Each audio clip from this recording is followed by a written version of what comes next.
Well, hey guys, welcome back to the channel where it is all about racing. This particular episode, we're going to be taking a look at two McLaren F1 GTRs.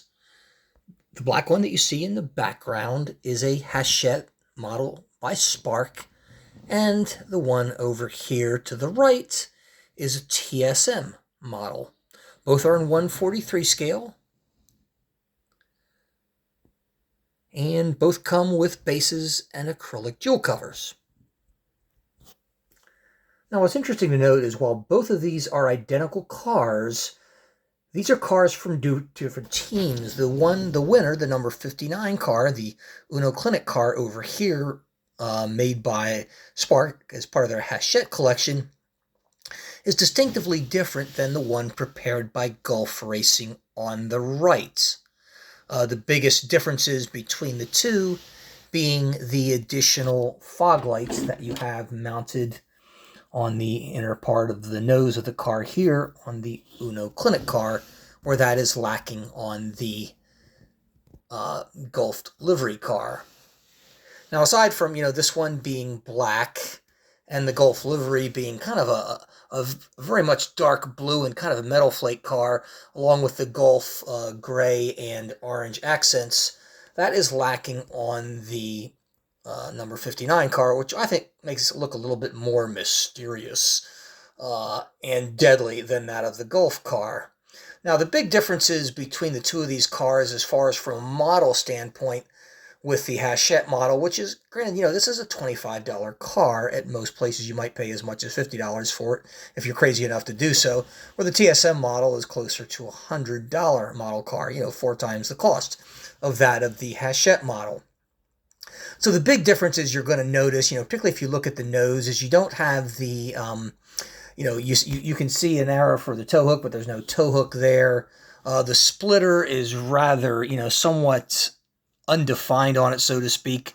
The fog lights are plastic, and the headlights look good, but not nearly as good as those on the TSM model. It's just refined so much better, looks so much nicer in just about every regard. This is what you pay for. Tow hooks, headlights, much clearer, as I said, much more defined than you have on the Hachette model.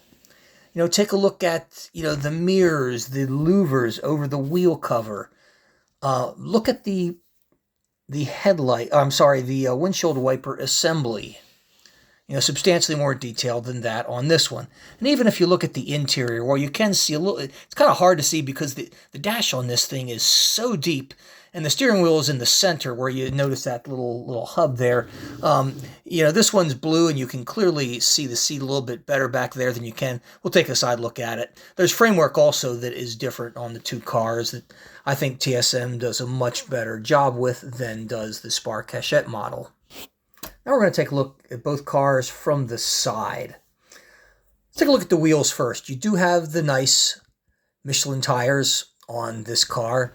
The wheel itself, you can see the outer wheel, the rim. You can see the brake rotors as well as the calipers, but they're silver. They're not well defined. They basically all look like one piece, which they are.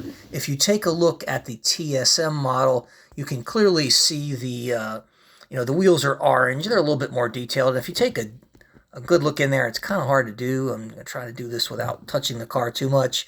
You can also notice that the lug nut clearly different. But if you take a look inside it, and it's really hard to see with the camera, but you can clearly see the calipers and the and the rotor back there.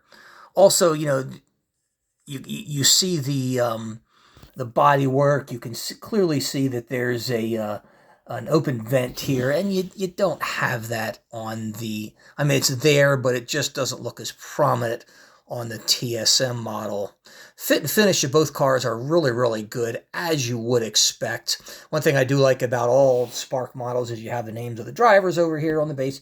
You have that on the front of the base too here on the TSM model, but sometimes you don't get that with some models, and that's one thing I do like about both of these.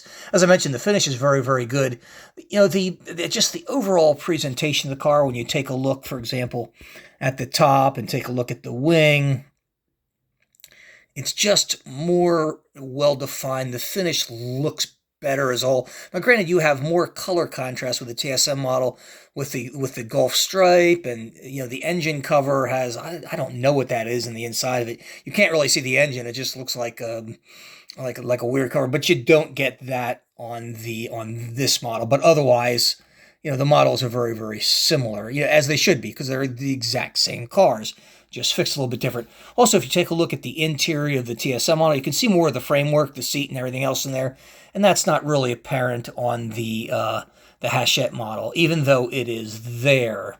You do have aerials on both cars, and as far as the decals, the 24 Hours Le Mans sticker you see on the roof of the car, they're identical with both models, and in that respect, they both look just as good. Overall shape and as far as I think the casting is excellent. Notice how the rear wing on the TSM model is flat and looks good. It almost looks like it's broken on the Hachette model. Now, it could be just, the picture, the wings are adjustable, and that might be, as you notice, it just doesn't look level. But that, again, may be by design, because both cars were prepared by different teams. That could very well be the case. Again, but the finish overall, as you can see, it clearly looks better than does the Hachette model. Now, when you talk about details, you have to take a look at the rear of both cars to really see that. The Hachette model does look very, very nice.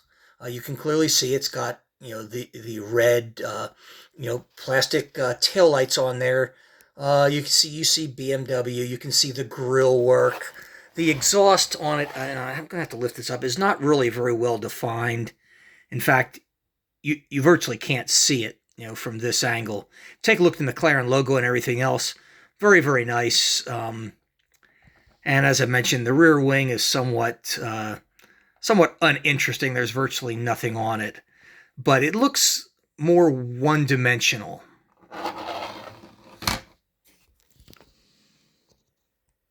Now let's take a look at the TSM model. And I don't even have to lift this one up to look at it. You can clearly see with the silver, you see the tow hook there. You can see the diffuser on it. I didn't even notice a diffuser on the Hachette model. The tail lights look much nicer than McLaren logos, and the grille work that you see here is much better. And it's again, it's what you pay for. This is why this is a $100 model, and the other one is a $25 model. All in all, just a better finished product in just about every regard. Now, you may ask, is it worth it? I'd say if you can afford a model that costs, $100 as opposed to one that's $25, yes. I'll be very honest with you. I paid $50 for this TSM model, including shipping. $50. I paid $25 for the Hachette. Actually, it was a gift from my son for my birthday. Half price. But, for the money, I'll take the TSM over the Hachette anytime. Anyway, that wraps it up. Leave your thoughts in the comments below. Thanks for watching, guys, and we will see you next time.